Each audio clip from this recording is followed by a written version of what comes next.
Question ఏంటంటే so బేసిక్‌గా మూవీలో చేస్తున్న చాలామంది ఆర్టిస్టులు గాని, యాంకర్‌లు గాని ఎవరైతే ఉన్నారో వాళ్ళకొక సోషల్ లైఫ్ అనేది ఒకటుంటుంది. సో వాళ్ళు బయటకి ఎక్కడికైనా ఎళ్ళినా, వాళ్ళు ఫోటోలవి పెట్టినా, సో బయట జనాలు ఒక ఆడపిల్ల బట్టలెలా ఏసుకోవాలనేది కూడా కామెంట్స్ చేస్తున్నారు. మీరు కూడా ఫేస్ చేసి ఉంటారు కదా! సో ఏంటి ఏం చెప్తారు సో బేసిక్‌గా అంటే మీ లైఫ్‌లోకొచ్చేసి మీరెలా ఉండాలి? మీరు ఎంతలో ఉండాలి?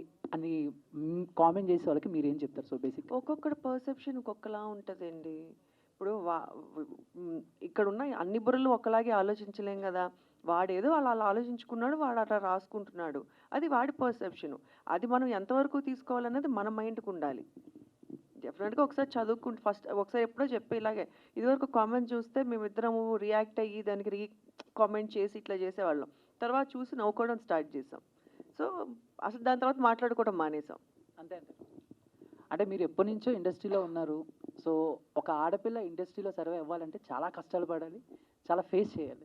సో, అలాంటిది మీ అమ్మాయిని హీరోయిన్‌గా చేయటం ఎంతవరకు అది రిస్క్ అనుకోవాలా? లేకపోతే మీకు ఆల్రెడీ సర్కిల్ ఉంది కాబట్టి ఒక వే అనేది అంటే ఫస్ట్ ఆఫ్ ఆల్ బేసిక్‌గా మీరన్నట్టు ఆడపిల్ల సర్వైవ్ అవ్వాలంటే కష్టపడాలి అన్నారు గదా! భగవంతుడి దయ వల్ల నేను ఏ రోజు టీవీ ఇండస్ట్రీలో గానీ, సినిమా ఇండస్ట్రీలోని కష్టపడలేదండి. బికాజ్ ఐ కేమ్ ఫ్రమ్ కష్టపడడం అంటే ఐ మీన్ కొన్ని ప్రాబ్లమ్స్ ఫేస్ యాహ్! అదే చెప్తున్నాను. అదే చెప్తున్నా. టీవీలో ఉన్నప్పుడు మా ఆయనే డైరెక్టర్ కాబట్టి నేను చేసే ప్రోగ్రామ్స్‌కి I was queen there. And cinema నేను చేస్తున్నప్పుడు సినిమాకి కూడా నన్ను వరించి నేను సినిమాలోకి తీసుకున్నారు కాబట్టి నాకు ఆ రెస్పెక్ట్ ఎప్పుడూ ఇచ్చారు. సో, ఇప్పుడు జనరేషన్ అట్లా లేదండి. అందరూ ఎడ్యుకేటెడ్ అయిపోయారు. అందరూ హీరోయిన్స్, హీరోస్, డైరెక్టర్స్ అందరూ సో, ఎవరిని తక్కువగా ఎవరు చూడట్లేదు. అందరికీ ఆ రెస్పెక్ట్ ఇచ్చే చూస్తున్నారని నేను అనుకుంటున్నా. ఒకప్పుడు ఫీల్డ్ వేరేమో నాకు తెలీదు కానీ, ఇప్పుడైతే అట్లా లేదు. అమర్‌దీప్ గారు. అండ్ రీసెంట్‌గా చెప్పు చందు. సో, రవితేజ గారిని కలిసినట్టున్నారు. సో, పోస్ట్ చేశారు. అవును. బై మూమెంట్ అని. సో, అవునవును. చాలా రోజుల తర్వాత సో, ఏంటంటే ఈ మూవీ గురించి ఏమన్నా ప్రమోషన్ చేయటానికా? లేదా జస్ట్ క్యాజువల్‌గా కలిసారా? ఏమన్నారు? ఒక పిలుపు వచ్చింది, వెళ్ళాల్సి వచ్చింది, కలవాల్సి వచ్చింది, కలిసా. ఆ పిలుపు గురించి చెప్తాను, మెల్లగా చెప్తా. అంటే కొన్ని విషయాల్ని ఎంత దాచుంటే అంత మంచిది.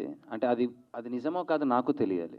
నేను ఏది తెలియకోకుండా ఏదో ఒక ఫేమస్ అయిపోవడానికో, ఒక వ్యూస్ రావడానికో, నాకు నేను ప్రచారం చేసుకోవడానికో ఫాల్స్ వర్డ్ నేను వాడలేను కాబట్టి నాకు కన్ఫర్మేషన్ వచ్చిన తర్వాత సో అఫీషియల్గా అప్పుడు అది నిజంగానే కన్ఫర్మ్ చేస్తాను. ఆల్ ది బెస్ట్ అండి. Thank you Chandu.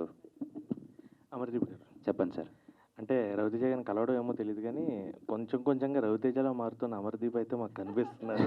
ఆ లుక్ వైజ్ కానీ ఏదన్నా కానీ ప్రొఫైల్ కానీ ఏదన్నా కానీ. Thank you sir, thank you sir. Okay, ఈ సినిమాలో అంటే ఇందాక చెప్పినట్టు ఒక డాక్టర్ ఒక రౌడీ ఫెలోకి పడడం అనేది ఒక కాన్సెప్ట్లో చెప్పారు. మామూలుగా అందమైన అమ్మాయిలు రౌడీ వదలకు పడతారని ఏదో ఒక ఉంది మనకోటి. అందమైన అమ్మాయిల ప్రతి అంటే ఎదవలకే రే చందు, సూపర్ చందు నువ్వు అసలు. సో అంటే అలాగే చాలా సినిమాలు వచ్చినాయి. What is the new thing you are going to say? There is a cause. ఇందులో ఒక కాజ్ ఉంది. అంటే ఆ అమ్మాయికి కాదు, నాకు మనం పెద్ద బేవార్స్, మనకు అసలు మనం ఉన్న ఊర్లో మనం ఉన్న స్ట్రీట్లో అందమైన అమ్మాయి కనపడడమే గొప్ప. అసలు ఫస్ట్ ఆఫ్ ఆల్ ఆవిడ మా స్ట్రీట్కి ఎందుకు వచ్చినది ఒక కాజ్ ఉంది. ఆ కాజ్ వల్ల తను రావడం నేను చూడడం జరిగింది. ఆ కాజ్ వల్ల ఒక ఇష్యూ వల్ల తను ఎలాంటి సిచ్యువేషన్లోకి వెళ్ళింది, సో తనకంటూ ఎవరున్నారు ఎవరు వస్తారు అనే దాని మీద పాయింట్ వెళ్తుందండి. సో అది లవ్.